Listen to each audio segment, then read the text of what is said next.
அனைவருக்கும் வணக்கம். இன்னைக்கு நாம மே 27ஆம் தேதி 2026க்கான நிஃப்டி ப்ரீ மார்க்கெட் எப்படி இருக்க போகுதுன்னு பார்க்க போறோம். மார்க்கெட் ஓபன் ஆகிறதுக்கு முன்னாடி நாம தெரிஞ்சுக்க வேண்டிய முக்கியமான டேட்டா நிறைய இருக்கு. எந்த ஒரு தயக்கமும் இல்லாம நேரடியா விஷயத்துக்குள்ள போயிடலாம் வாங்க. ஆனா அதுக்கு முன்னாடி ஒரு சின்ன டிஸ்க்ளைமர். நான் செபி ரிஜிஸ்டர்ட் அட்வைசர் கிடையாதுங்க. நாம இப்போ பார்க்க போற இந்த டேட்டா எண்கள் எல்லாமே உங்களுடைய எஜுகேஷனல் பர்பஸ், அதாவது கத்துக்கிறதுக்காக மட்டுமே. இதை ஒரு முதலீட்டு ஆலோசனையா எடுத்துக்க வேண்டாம். சேஃப்டி தான் நமக்கு எப்பவும் ஃபர்ஸ்ட், சரியா? சரி, பகுதி 1 மே 26 மார்க்கெட் முடிவு. நேற்றைய மார்க்கெட் எப்படி முடிஞ்சதுன்னு முதல்ல பார்த்துடலாம். நேத்து நிஃப்டி ஸ்பாட் 23,913ல முடிஞ்சிருக்கு. ஆனா அதே சமயம் நிஃப்டி ஃபியூச்சர்ஸ் 23,997ல க்ளோஸ் ஆகிருக்கு. இந்த ரெண்டு நம்பருக்கு நடுவுல இருக்கிற அந்த பெரிய வித்தியாசத்தை கவனிச்சிங்களா? அதுதாங்க 83. நிஃப்டி ஃபியூச்சர்ஸ் கரெக்டா 83 பாயிண்ட்ஸ் பிரீமியத்துல இருக்கு. இது சாதாரண நம்பர் இல்லைங்க. இப்போதைக்கு மார்க்கெட் சென்டிமெண்ட் எப்படி இருக்குங்கிறத இந்த ஒரு நம்பர் அப்படியே நமக்கு காட்டிடுது. மார்க்கெட்டோட எதிர்பார்ப்பு எந்த அளவுக்கு இருக்குன்னு இதுல இருந்து நம்ம தெரிஞ்சுக்கலாம்.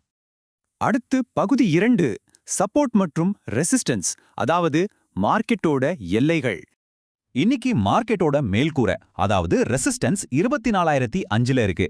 அதே மாதிரி கீழே சப்போர்ட் லெவல் 23,821ல இருக்கு. ட்ரேட் பண்ற ஒவ்வொருத்தரும் இந்த ரெண்டு நம்பர்ஸையும் உங்க மைண்ட்ல நல்லா ஃபிக்ஸ் பண்ணிக்கோங்க. ஏன்னா இந்த எல்லைகளுக்குள்ள தான் இன்னைக்கு மார்க்கெட் அதோட முழு ஆட்டத்தையும் காட்டப் போகுது. பகுதி 3 ஜூன் 2ஆம் தேதிக்கான ஆக்ஷன் பிளான். நம்ம முழு கவனமும் இருக்க வேண்டிய அத்தமணி ஸ்ட்ரைக் பிரைஸ்கள் ரெண்டு தாங்க. ஒன்னு 23,900, இன்னொன்னு 23,950. மார்க்கெட் மொமெண்டம்த்தை கரெக்டா கேட்ச் பண்ணணும்னா வேற எங்கேயும் கவனத்தை செதற விடாம இந்த ரெண்டு நம்பர் மேல மட்டும் ஒரு கண்ணு வச்சுட்டே இருங்க. ஏன் தெரியுமா? மார்க்கெட் இன்னைக்கு மேலேயோ இல்ல கீழேயோ போனா இந்த கால் அல்லது புட் ஆப்ஷன்கள்ல 23ல இருந்து 91 பாயிண்ட்ஸ் வரைக்கும் ஒரு பெரிய மூவ்மெண்ட் கிடைக்கிறதுக்கு வாய்ப்பு இருக்கு. கண்டிப்பா இதை நாம மிஸ் பண்ணக்கூடாது. ஃபைனலா பகுதி 4 ரிஸ்க் மேனேஜ்மெண்ட், அதாவது நமக்கான பாதுகாப்பு வலை.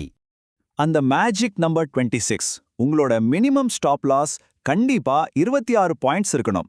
இதை ஒரு கோல்டன் ரூல் மாதிரி ஃபாலோ பண்ணுங்க. நம்ம முதலீட்டை காப்பாத்துறது தான் ட்ரேடிங்ல ரொம்ப ரொம்ப முக்கியம். அதனால இந்த ஸ்டாப் லாஸ் இல்லாம தயவு செய்து மார்க்கெட்குள்ள நுழையாதீங்க. சோ உங்களுக்கான கேள்வி இதுதான். இன்னைக்கு மார்க்கெட் ஓபன் ஆனதும் அது மேல போகுமா இல்ல கீழே போகுமா? எந்த பக்கம் பிரேக் அவுட் ஆகும்னு நீங்க நினைக்கிறீங்க? நம்ம பார்த்த இந்த நம்பர்ஸ் வச்சு கொஞ்சம் யோசிச்சு பாருங்க. ஓப்பனிங் பெல்லுக்கு எல்லாரும் ரொம்ப ஆர்வமா வெயிட் பண்ணிட்டு இருப்பீங்கன்னு நம்புறேன். இந்த டேட்டா உங்களுக்கு யூஸ்ஃபுல்லா இருந்தா மறக்காம லைக் பண்ணுங்க, ஷேர் பண்ணுங்க. இன்னொரு சூப்பரான அனாலிசிஸ்ல மறுபடியும் சந்திக்கலாம்.